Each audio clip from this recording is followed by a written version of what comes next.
Hello and welcome to Housing TV News at the top of the hour.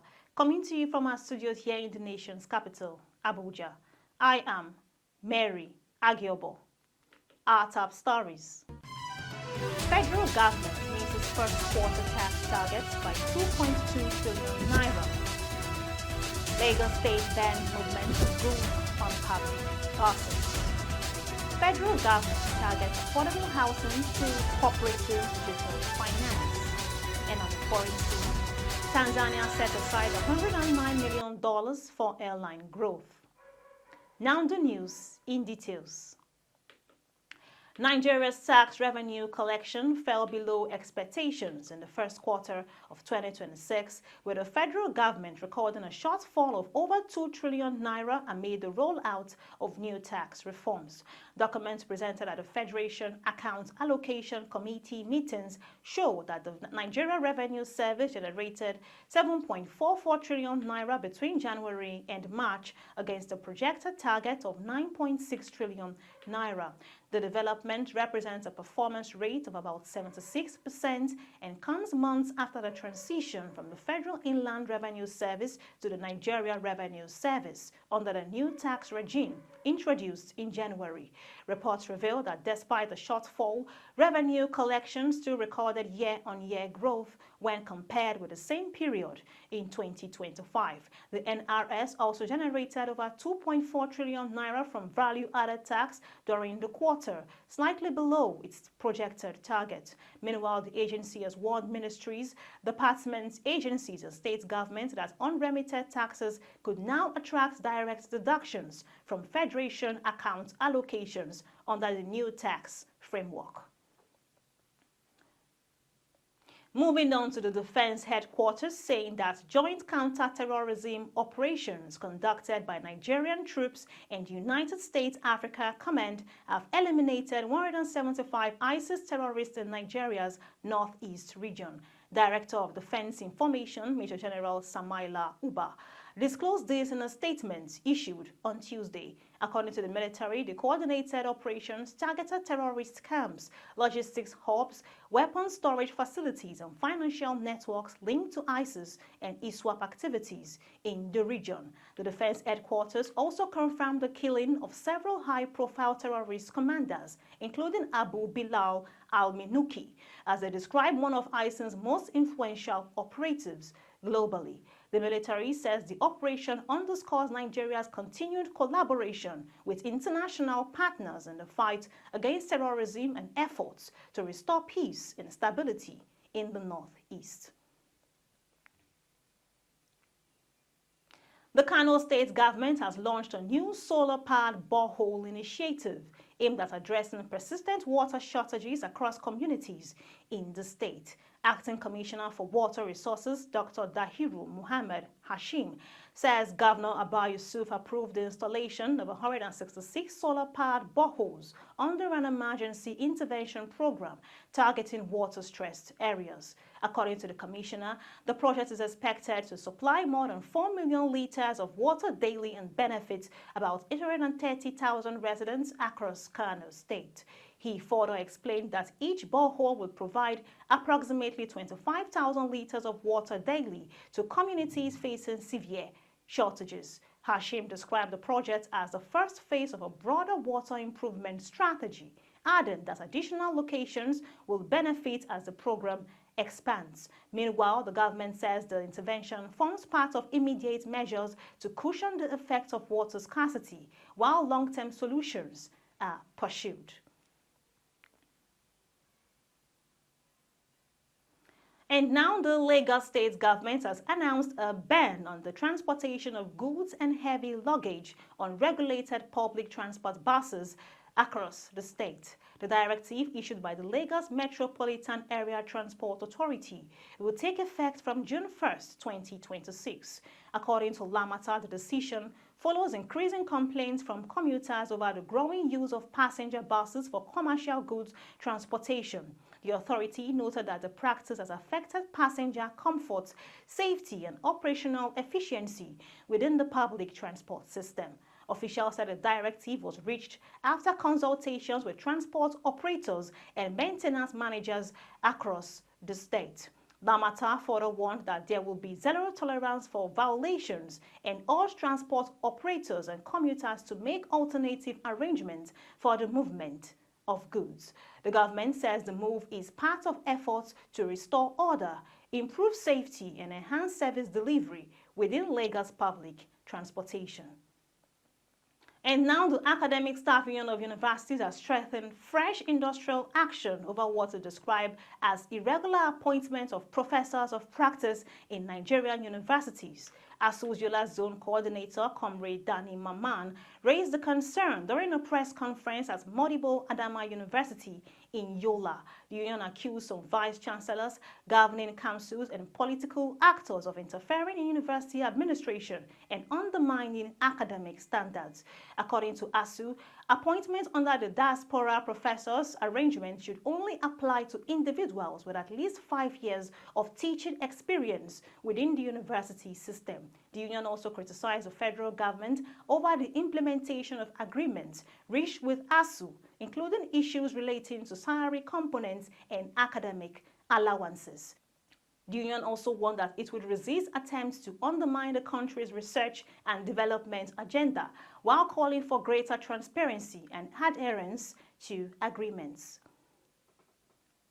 We take a pause here, and up next are news stories from the beauty sector. Do stay with us. Are you getting ready for another big one? The largest housing show in Africa.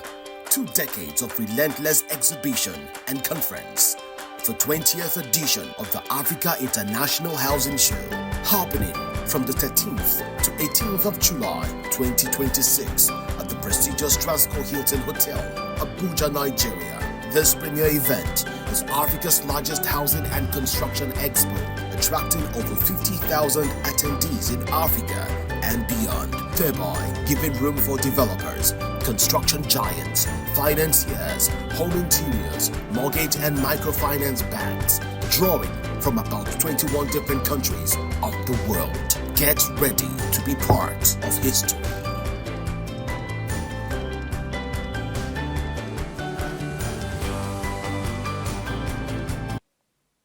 You're still watching Housing TV News at the top of the hour, and now to the beauty sector.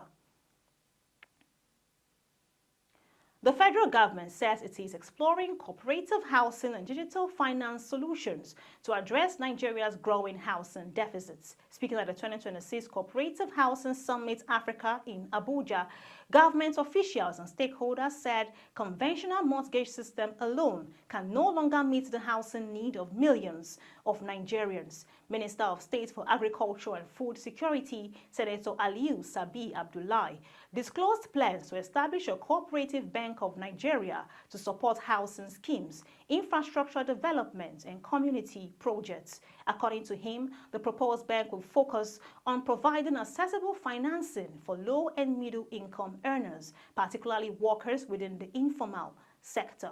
The minister also revealed that government is digitizing cooperative operations nationwide to improve transparency, access to credit, and mortgage administration. Meanwhile, officials said the initiative is expected to simplify housing finance processes and expand access to home ownership across the country. And now the Southwest Development Commission has clarified that its newly acquired rail license does not permit the construction of new rail lines across the region.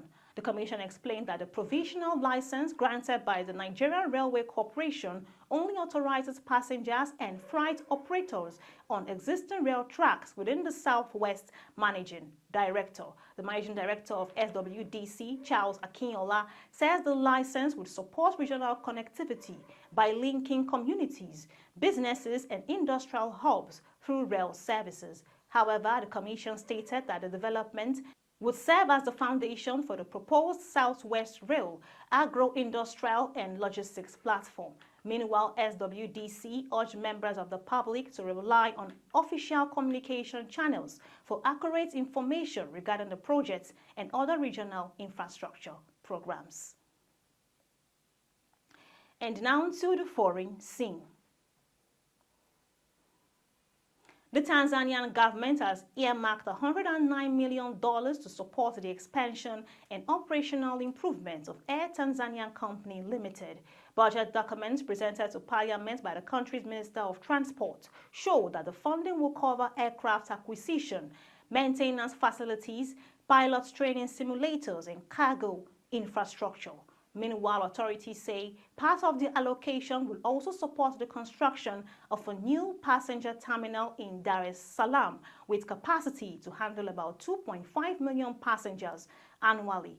The government acknowledged financial challenges facing the national carrier, including issues relating to aircraft ownership structure and low capital levels. Transport Minister Makame Mbarawa disclosed that efforts are ongoing to restructure the airline's ownership model to improve financial efficiency and sustainability. In the meantime, officials said the latest investment forms part of Tanzania's long-term aviation expansion strategy. And finally, transport operators in Kenya have suspended their nationwide strike following negotiations with the government over rising fuel prices. The operators say the suspension will remain in effect until next Tuesday to allow further discussions with authorities. The strike has paralyzed transportation in Nairobi and several other cities, forcing many residents to trek long distances as businesses and schools shut down. Authorities say at least 4 persons were killed and several others injured during protests linked to the industrial action. Meanwhile, Kenya's Interior Minister Kipchumba Murkomen confirmed that consultations with transport unions and government officials led to the temporary suspension. However, the operators are demanding significant reductions in fuel prices following rising global oil costs linked to tensions in the Middle East. However, human rights groups have called for investigations into reported violence during the protests, while police continue security patrols across affected areas. And that's the much you can take on Housing TV News at the top of the hour. But before we go, let's take a recap of our top stories. Federal government meets its first quarter tax target by 2.2 trillion naira. Lagos State bans movement of goods on public buses. Federal government targets affordable housing through cooperative digital finance. And on foreign scene, Tanzania sets aside $100 million for airline growth. For more news on the housing sector, subscribe to Housing TV Africa on YouTube and follow Housing TV Africa on all social media platforms. Download the Housing TV Africa app and free TV app on Google Play Store and Apple Store. I am Mary Agiobo. Bye for now. Visit Housing TV Africa on YouTube and click on the subscribe button. Subscribe to Housing TV Africa to stay updated on latest happenings in Nigeria's housing sector. Follow our social media pages, like and share our posts on Facebook, Housing TV Africa, on Twitter, Housing TV Africa, Instagram, Housing TV Africa. Join the conversation and keep up with latest housing updates.